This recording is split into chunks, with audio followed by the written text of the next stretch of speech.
Hello and welcome back to another video. Today I'll be showing you how to scale a video or image or anything else in Kdenlive to actually fill up the entire profile that you've got. For example, I've got 16 by 9, but I've cropped this image just to take out the bar which is top of Chrome as well as the taskbar at the bottom. And as you can see, it doesn't quite fit the entire thing, even though I've cropped a bit at the side trying to make it fit more nicely. There's still a black bar at the top and bottom, and I don't want that. So there's a few ways you can do this. Now, I could either just keep cropping until I get it to fit right, or I could try putting some padding, especially since it's white. I could pad it with just white, and it would blend in quite well, or I could try to zoom it in, but those aren't really good ways to do it.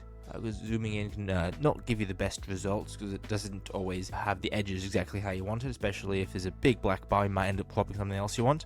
So the easiest way to do it is to first, with your regular crop, I've already got a crop on the profile.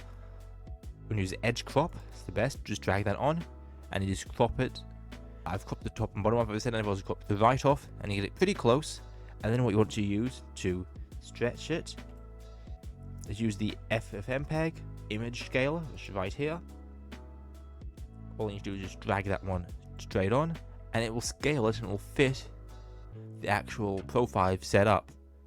So just one single drag and it stretches it. Obviously, if it's not very close, you'd get a bit of distortion.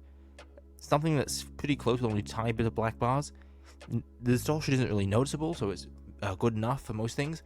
But again, if there is a big black bar, or it's going to be obvious it is stretching, you'll use edge crop and try to crop one of the edges where it's not as noticeable, so just sort of zoom in, and that way it's much easier compared to having to scale the entire image and then position it to fit.